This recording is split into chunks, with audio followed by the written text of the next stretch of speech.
Lanjut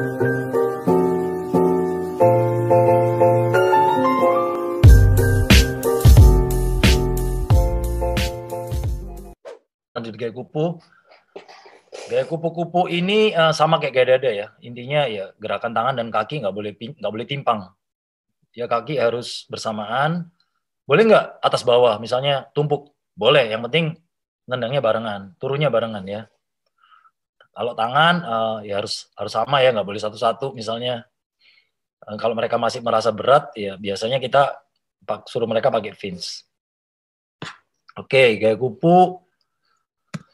Nah, gaya kupu ini yang memang agak sulit pada saat kita melatih mereka untuk melatih undulation ya, atau gerakan yang bisa dibilang naik turun seperti benar-benar ikan lumba-lumba.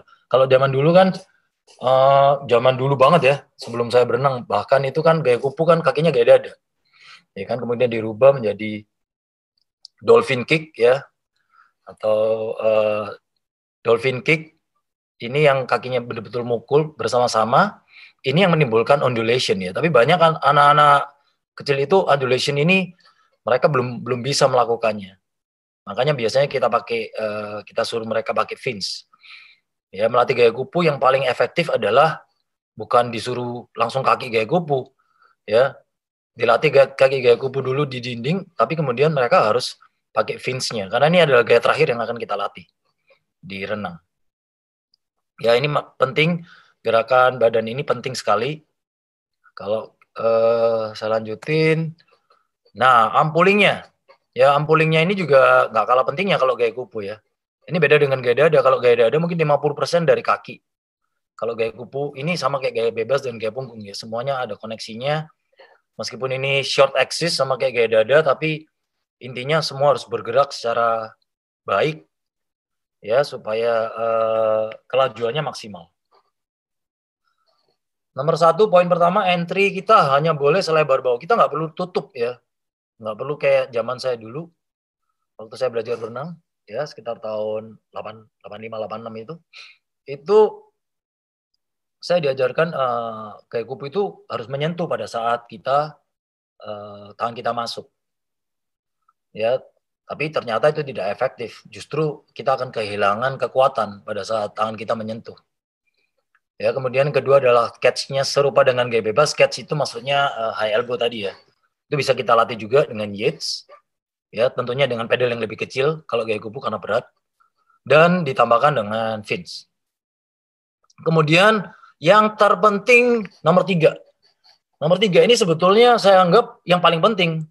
Karena ini yang jarang sekali dilatih oleh pelatih-pelatih saat ini ya. Mereka hanya kelihatan aja berenang gaya kupu, tapi poin pentingnya itu yaitu diamond push-nya ini loh. Ya, kenapa disebut diamond push? Kalau nanti mungkin saya bisa putarkan, ada nggak ya Michael Phelps punya? Oh, mungkin ada. Ya, ada diamond. Kenapa harus ada diamond push? Karena itu adalah kekuatan kita yang paling maksimal. Pada saat kita mendorong jari kita nih hampir menyentuh ya satu dengan yang lain, itu adalah kekuatan kita yang paling maksimal.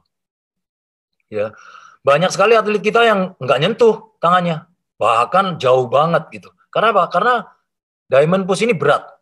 Anak-anak kecil dia akan kesusahan melakukan ini karena berat sebetulnya. Makanya gaya kupu harus, kalau masih kelompok umur kecil ya, kelompok umur 4-3 tuh harus sering pakai fins supaya mereka terbentuk gaya yang baik dulu tekniknya. Kalau kita lepas fins-nya, mereka akan sedikit keberatan, yang akhirnya mereka malas nih melakukan diamond push. Ya mereka ya pushingnya jauh kebuka gitu ya, yang mana nggak ada powernya. Ya nanti akan kita lihat juga di video. Ini ada gerakan terakhirnya yaitu arm swing ya, atau arm swing itu kita biasanya bisa dibilang recovery juga ya, melempar. Kita lempar tangan kita. Nah, ini adalah sedikit latihan juga untuk gaya kupu ya, supaya mereka bisa melakukan diamond push. Kita juga bisa pakai fins kalau masih belum kuat. Tapi kalau untuk anak-anak yang udah KU2, KU1, Mereka bisa pakai pull buoy dan khusus latihan tangan. Mulai ya. Ya, butterfly. Posisinya kayak gitu, nggak perlu. Ya, jadi lihat tangannya menyentuh di dalam air. Ya, tangan satu dengan tangan yang lainnya menyentuh. Jadi mereka bisa konsentrasi yang namanya diamond push supaya mereka hasilnya lebih maksimal. Nah, untuk kaki, gerakan kaki tetap ya ini sama. Bebas, punggung dan dada itu sama.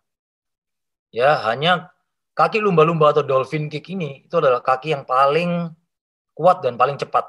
Makanya kita cuma dibatasin underwater dolphin kick cuma boleh 15 meter. Ya, zaman saya berenang dulu nggak ada batasnya. Saya masih ingat Olimpiade tahun 84 ya. Itu kalau nggak salah Suzuki dari Jepang itu underwaternya 40 meter.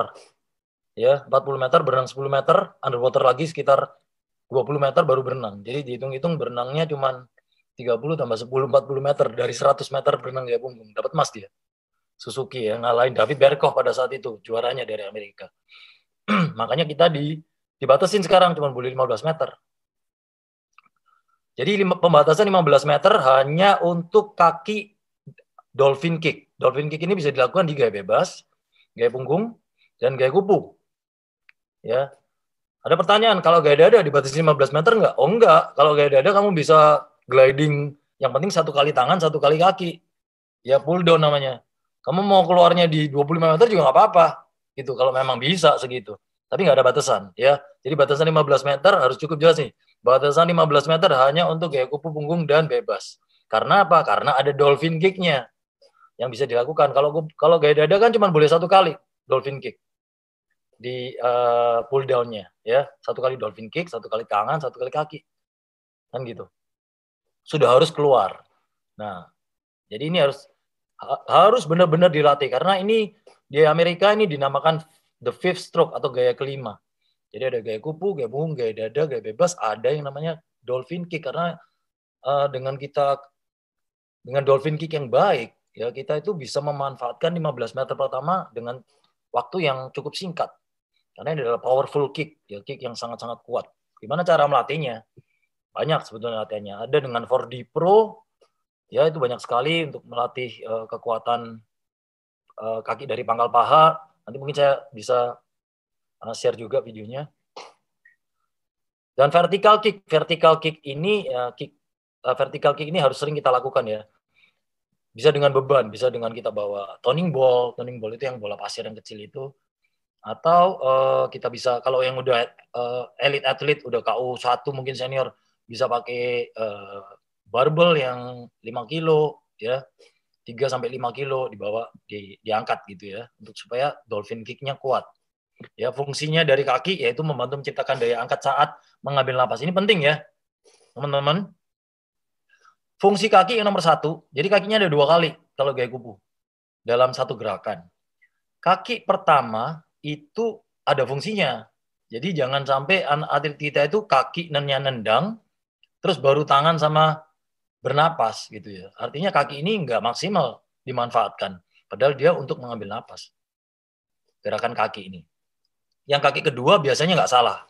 Kaki kedua adalah pada saat tangan udah dilempar, kita tendang lagi untuk maju ke depan. Biasanya yang salah itu hanya kaki pertama. Timingnya yang salah. Oke, nah ini kita lihat videonya Michael Phelps ya. Mungkin nanti bisa saya slow motion nggak ya? Oh bisa. Oke, kita lihat ini Michael Phelps ya videonya. Ini bisa ditemuin di ya Michael Phelps malah lebih lebar lagi ya, lebih lebar dari bahu entry-nya. Tapi saya mau lihat yang, nah bagian ini nih. Ya ini namanya diamond push. Ini Michael Phelps berenang. Kalau saya majuin, nah itu ada, sorry. Nah, itu nempel. Itu namanya diamond push. Ini yang tidak sering dilakukan oleh perenang-perenang kita. Diamond push ini nggak banyak dilakukan. Tapi kalau kita lihat Joseph Schooling yang mengalahkan Michael Phelps dari Singapura, bisa dilihat di YouTube, dia nempel nggak underwater kameranya? Nempel. Ya, yang nggak nempel itu mungkin Chad Leclos karena kakinya kuat sekali. Ya, tapi kalau perang-perang yang lain biasanya nempel semua. Ya, saya gerakan lambat, gunakan gerakan lambat nih. Perlu diperhatikan kaki pertama, lihat. Kaki pertama, nah pada saat diamond push. Ya, pada saat diamond push-nya finish, kakinya juga finish. Bukan kaki dulu baru tangan ya. Ini bersamaan. Nah, kakinya finish, tangannya juga finish. Bareng. Yang kedua, ini biasanya anak atlet kita betul melakukannya. Ya, lihat. Itu catch-nya hampir sama kayak bebas ya. Sikunya tinggi. Diamond push. Nah, itu penting. Ya, itu penting sekali diamond push. Jangan diremehkan karena itu kekuatannya tangan di gaya kupu.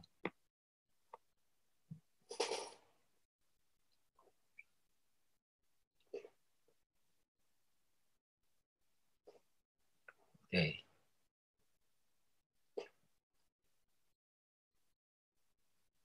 Ya, mudah-mudahan cukup jelas. Ya, ini ada di YouTube nih videonya. Nanti bisa dipelajarin lagi sendiri. Ya, ini ada dolphin kick ya. Michael Phelps sangat kuat di dolphin kick-nya. Bahkan perang-perang dunia yang bagus-bagus juga semua dolphin kick-nya kuat.